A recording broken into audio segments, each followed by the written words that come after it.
Olá, este é o segundo episódio do Cientificais, que é a série de podcast do AISH UFO Uberlândia. Eu me chamo João Vicente, sou estudante de Engenharia Química da UFO e membro da diretoria de marketing do AISH. Hoje nós estamos aqui com a também estudante de Engenharia Química da UFO, a Ana Gabriela, que vai falar um pouco da sua IC. Então, Ana, pode apresentar o tema da sua IC e como você quiser falar, se apresentar, por favor. Olá, pessoal, é um prazer estar aqui com vocês hoje. Meu nome é Ana Gabriela, como o João Vitor falou, eu tenho 20 anos e eu faço engenharia química. Eu entrei na UFO no segundo semestre de 2019. Apresentando um pouquinho da minha IC, ela está classificada na área de processos químicos e termoquímicos. Ela envolve principalmente o uso de catalisadores. Essa questão de catalisadores ela é um pouco mais complicadinha, né? A gente acaba vendo um pouquinho no ensino médio, tem esse contato. Mas ela é muito mais aprofundada no ensino superior. E é basicamente isso, a gente estuda os catalisadores para poder produzir um biocombustível lá na frente. Essa pesquisa ela é sobre orientação do professor Ricardo Reis. Ok, muito obrigado por falar um pouco de si, da sua IC. Então, agora nós vamos partir para algumas perguntas mais a respeito da sua IC também. Primeiro, eu gostaria de saber, perguntar qual é o núcleo que pertence à sua pesquisa e explica um pouco também desse núcleo, por favor. O núcleo que a gente pertence ali na UFA é o NUGAS, que é o Núcleo de Gestão Ambiental e Energias Sustentáveis, e ele trata principalmente dessa questão de sustentabilidade, igual o próprio nome fala, né? Então, para que eu posso reaproveitar uma biomassa? Para que eu posso, né, no meu caso, como que eu posso fazer a produção de um biocombustível através de fazendo uma energia mais limpa? E tem vários tipos de pesquisa ali dentro, eu acredito que são 3 ou 4 laboratórios só voltados para essa área. Ok, e já falando um pouco, né, que é uma área de biocombustíveis, e é uma área muito importante, né? Como você acha que isso reflete, assim, no mundo atual, que a gente está na busca de melhores alternativas por causa de como os combustíveis fósseis são poluentes? Uhum. Olha, a verdade é que tipo assim, eu me apaixonei muito, principalmente por esse fato da questão da sustentabilidade, né? Eu sempre fui muito ligada com isso, desde o ensino médio, muito preocupada com essa questão de reciclagem, o que a gente pode fazer para ajudar a melhorar, né, no sentido ambiental mesmo, o mundo. Então, realmente, o que me encantou de primeira, assim, olhando, falando assim, é porque a síntese que a gente faz, a ideia, né, de usar esses catalisadores, é em uma síntese. E essa síntese produzindo biocombustível, ela em tese, claro, ela não tem potencial para substituir o petróleo, mas ela poderia substituir o petróleo. E isso eu acredito que é um grande avanço, principalmente para a questão das emissões do carbono, que vem crescendo muito aí nos últimos anos, né? Está crítico a situação. Então, acho que é muito importante, sabe? É um passo a se evoluir bastante.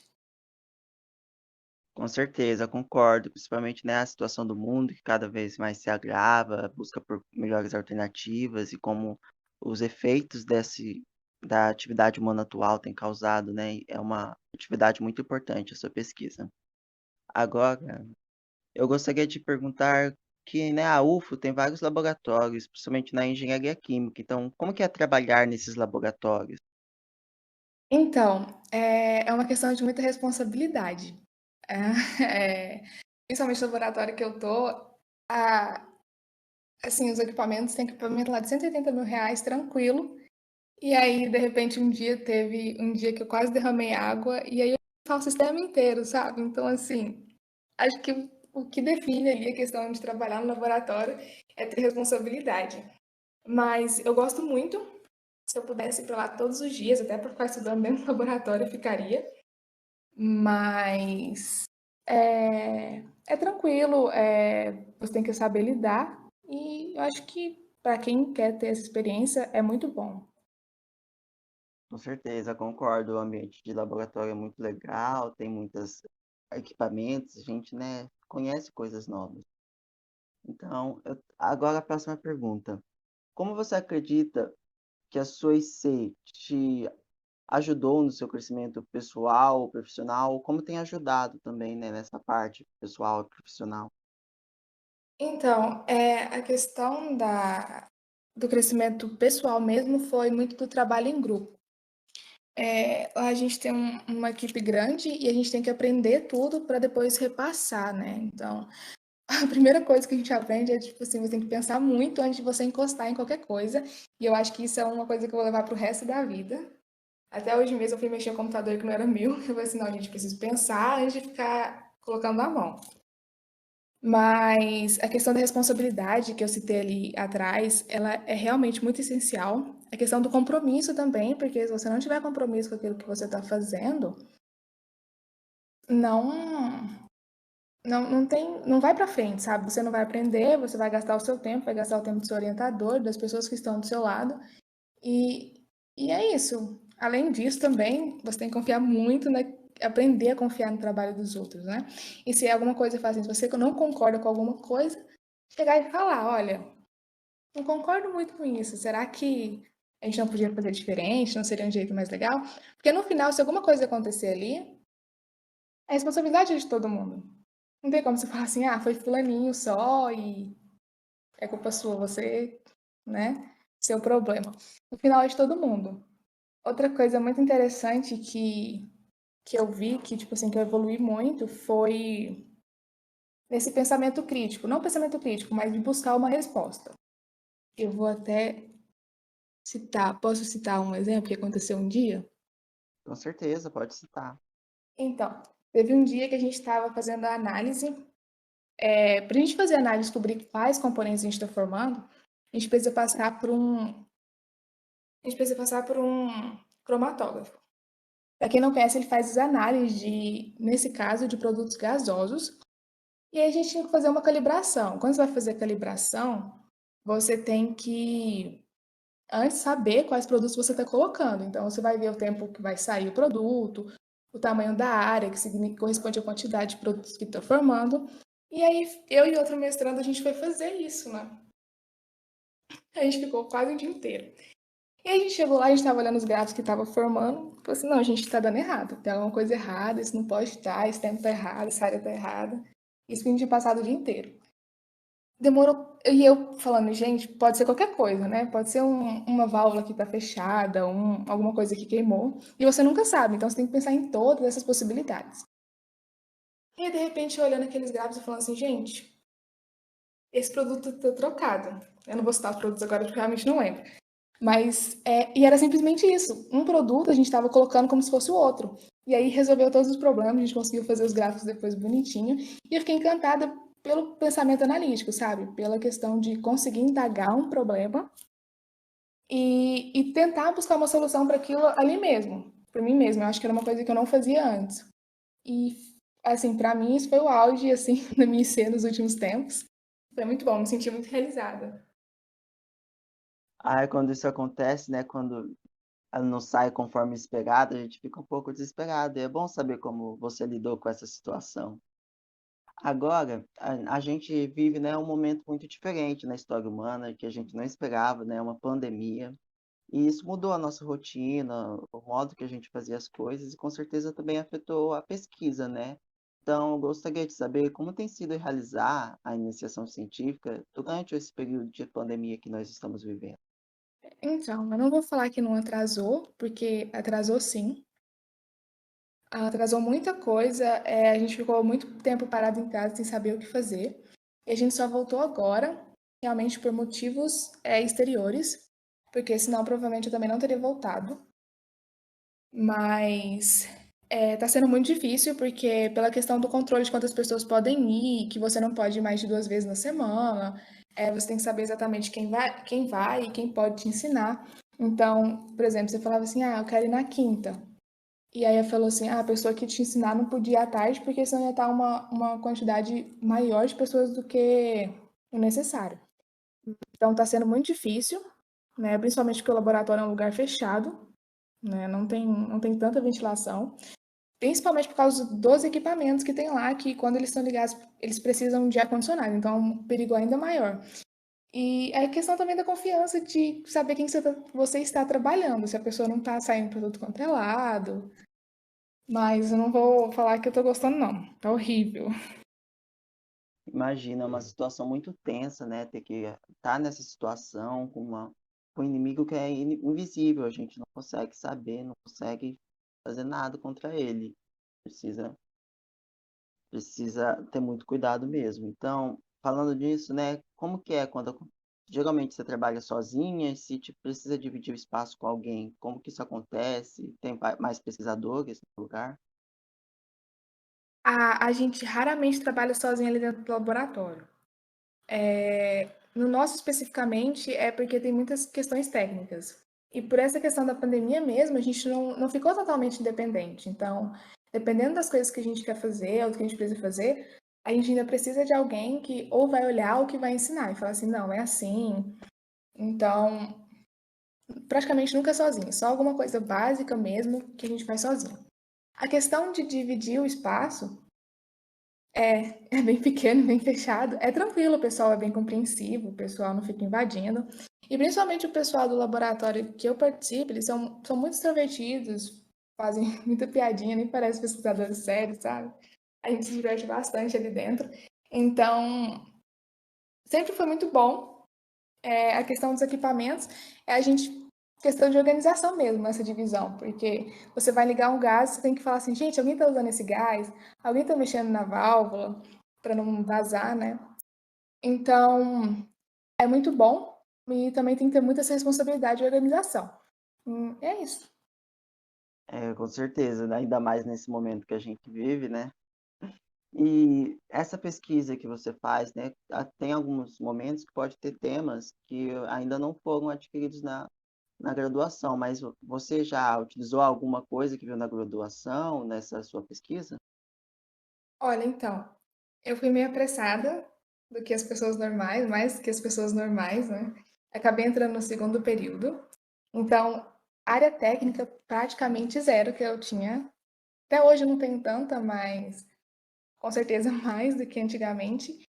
Então, no começo foi muito chato, né? Não foi uma coisa assim que comprometia totalmente o que eu poderia fazer ou aprender, principalmente porque a gente está lá para realmente aprender e falar assim, olha, quero aprender algo novo, o que eu posso fazer.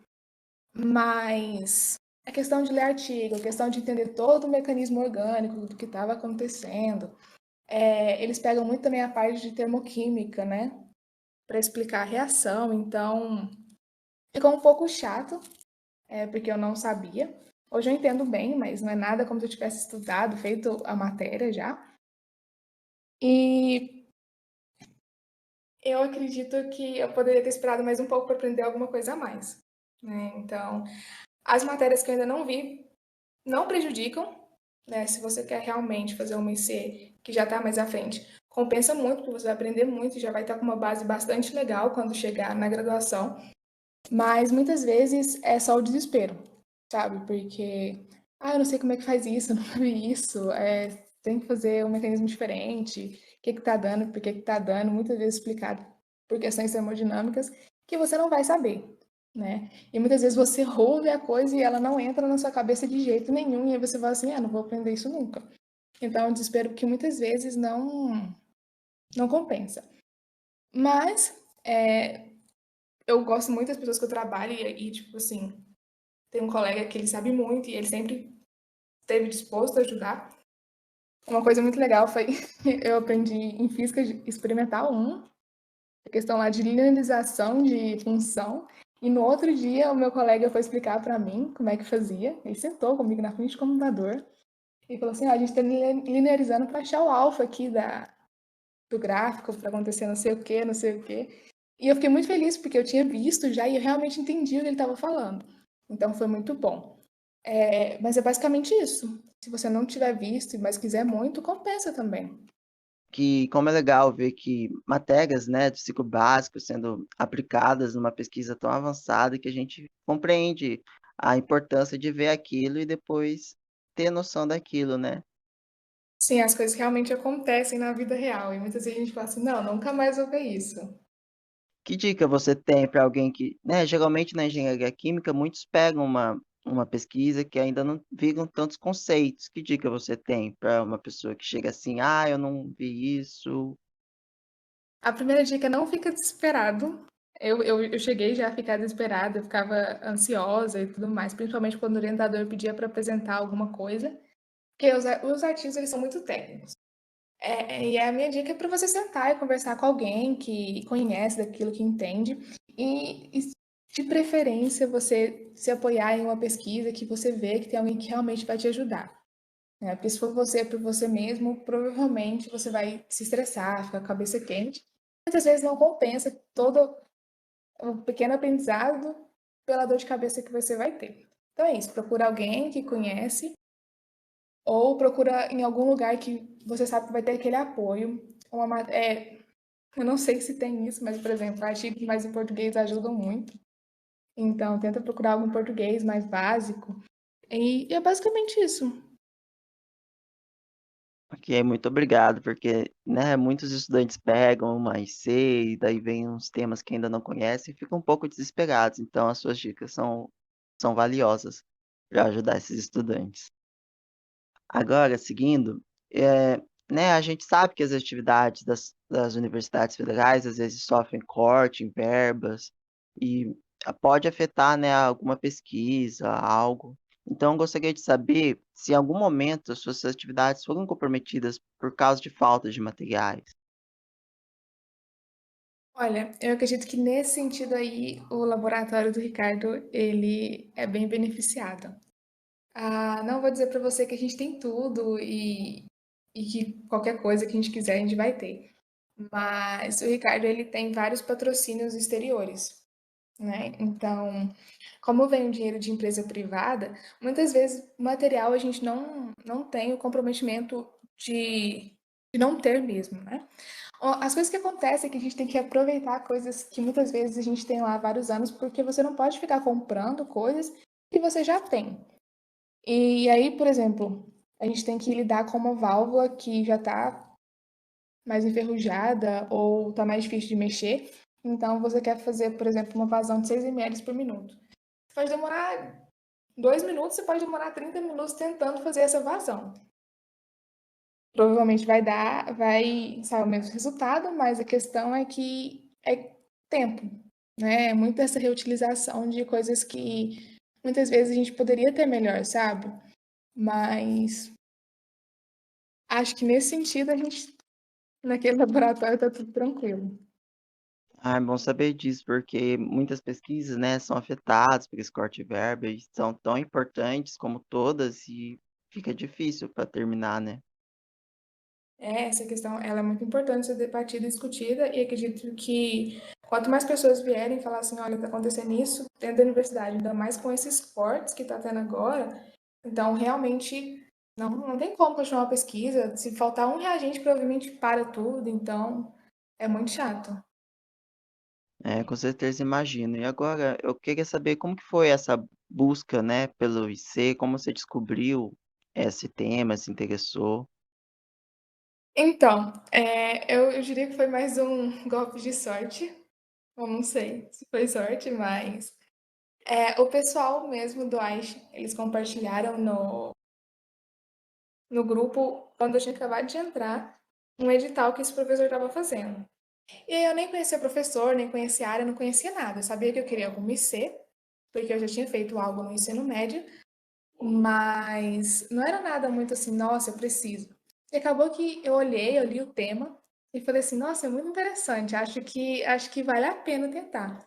E aí depois eu realmente entrei em contato com ele pelas coisas que ele falava no edital e deu certo. Tô aí até hoje. Ai, que bom que deu tudo certo. Você já fez como que tá o segmento em que estágio tá? Tá nos finais, no meio? Pela questão da pandemia que eu entrei em tese em 2020, mas eu só retornei aos trabalhos agora. Então, está no estágio inicial. O único problema é que essa pesquisa provavelmente eu vou apresentar alguma coisa na área dela, mas ela não tem uma finalização completa, porque ela vai continuar rodando. principalmente pela questão do patrocínio. Então, ainda vai ficar muitos anos para ser realmente finalizado e levar a uma conclusão final. Entendi, bastante interessante isso então, que vai prosseguir. Que expectativa você tem sobre isso? Olha, a minha expectativa sempre desde o início foi aprender muito mesmo.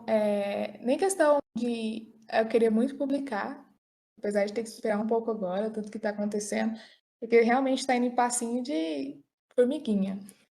Mas minha intenção desde o começo foi sempre aprender muito. É, essa questão de trabalho em grupo, responsabilidade, é mexer em todos os equipamentos. Tanto é que eu cheguei a mexer no cromatógrafo quase uma semana inteira e assim, eu tinha muito medo no início. Assim, gente, eu nunca vou aprender a mexer nisso, e se eu estragar isso, o que vai acontecer? Será que eu vou ser demitido, entre aspas, né? Será que vão me mandar embora? Mas eu aprendi a mexer, eu fiquei encantada com aquilo que estava acontecendo, entendi toda a reação. A gente já fez algumas análises em catalisadores, então a minha expectativa é realmente essa, aprender, sabe? Eu acho que é por isso que eu tô lá, porque muitas vezes é tão desgastante e você tem que ter em mente seu objetivo, né? O que você quer com aquilo, o que ele vai te acrescentar. E eu acho que foi isso para mim. E Ana, eu gostaria de saber mais se você poderia se aprofundar mais um pouco sobre sua pesquisa, sobre sua rotina, sobre os dados, as coisas que você lida em laboratório. Posso sim. A questão da pesquisa eu vou tentar explicar, mas qualquer coisa, depois se alguém quiser entrar em contato para perguntar certinho, porque é muito interessante essa área, e muitas vezes eu não vou conseguir expressar tudo aqui e vai surgir alguma dúvida. Mas a ideia principal é que eu falei lá que a ideia desse projeto, a ideia dessa síntese que a gente tem que fazer é produzir biocombustíveis. Seria, em tese, um substituinte do gás natural, do petróleo e tudo mais. Mas a ideia é você pegar um gás de síntese, a gente chama de gás de síntese, que é CO e hidrogênio, uma mistura desses gases de 2 para 1, e você acrescentar simplesmente temperatura, uma temperatura mais elevada e pressão, passar por esse catalisador, né, através de tubulações. O catalisador, o que ele faz? A gente aprende lá no ensino médio, mas só ressaltando aqui. Ele vai reduzir a energia, né, para realmente fazer a reação acontecer. Uma reação que provavelmente em temperatura ambiente e sem pressão não aconteceria. É o que acontece muito nas indústrias. E aí, no final, depois de algumas horas, você já vai ter o biocombustível pronto. E aí, o grande X da questão é a utilização desses catalisadores. Por isso que eu falei que meu tema envolve principalmente o estudo do catalisador, porque muitas vezes esse catalisador ele é mais caro que todo o processo inteiro. Então, não compensa para uma indústria virar e falar assim: vou produzir um biocombustível, se ela vai gastar muito mais do que ganhar. E aí, ou o catalisador é muito caro, ou ele não tem a seletividade para algum carbono, então produz só carbono C1, C1 não, só produz metano, C2, C3, e acaba que não compensa. Então, a gente estuda tudo isso. Primeiramente, a gente entra em contato com o catalisador, faz o catalisador. Já tem alguns catalisadores que a gente conhece que são mais favoráveis, que seriam a base de ferro e cobre, e a partir disso, você vai montando algumas alternativas para ver se eles são adequados. Aí você faz análises. Essas análises podem ser. Eu vou citar algumas análises que a gente faz, mas não tem como explicar todas. Mas, por exemplo, uma é o TPR, que é a redução da temperatura programada. Ou seja, que temperatura aquele catalisador vai reduzir? Aí você consegue ter algum dado de como vai ser na sua reação. A questão se ele é um ácido, se ele vai ficar sendo uma base. Você faz o raio-x também para ver a formação. E são basicamente essas coisas para depois você realmente colocar para acontecer a reação. E aí você vai ver para quais produtos ele vai ficar melhor, ou seja, se ele vai ficar melhor para querosene, para gasolina, se ele vai formar oleofinas. Então, é basicamente essa ideia. Um fato muito interessante é que a gente já tem uma indústria muito avançada nessa área, né, que é a Sasol, ela é da África do Sul, e ela chega a vender plantas inteiras para produzir realmente biocombustível. o biocombustível, né? E por curiosidade, como que é essa reação? Ela dá para ver ela acontecendo? Sim, durante ali não tem como ver. É porque são com tubulações fechadas, né? E como é uma alta pressão, não uma alta pressão, mas chega a 30 bar, então não tem como a gente utilizar outras coisas. O único momento que a gente faz é quando a gente vai despressurizar o sistema para tirar realmente o líquido que formou. E aí você consegue ver o que formou, os líquidos, e aí você vai fazer uma análise do que está realmente acontecendo. E outra parte interessante é que eu tinha citado o cromatógrafo para vocês, e o cromatógrafo ele fica ligado 24 horas durante essa reação, o tempo todo, porque o tempo todo está saindo os gases, né, da reação. Muitas vezes os compostos estão sendo formados e estão em forma de gás. E aí ele fica fazendo essa análise o tempo todo. Entendi, bastante interessante essa área de pesquisa. Legal saber que tem várias empresas, né, envolvidas com patrocínio, que é muito importante para a pesquisa, né? Com certeza, principalmente nesse momento. Principalmente nesse momento, então o apoio à pesquisa é bastante importante, né? Então, Ana, as minhas perguntas acabaram. Você explicou muito bem o tema, sobre a importância, sobre todos os detalhes também de uma iniciação científica em geral. Foi muito bom o bate-papo que eu tive com você. Eu agradeço a sua presença, a sua disponibilidade. Se você quiser dar seus agradecimentos também. Eu que agradeço a toda a equipe de vocês, né, principalmente ao Marçal, que aí lembrou de mim, teve a oportunidade de me chamar. Fico muito feliz de poder estar aqui com vocês, apoiando o crescimento do AIS. E é isso, muito obrigada por lembrarem de mim. Muito obrigado, pessoal. Esse foi mais um episódio de Cientificast. Fiquem atentos para o próximo.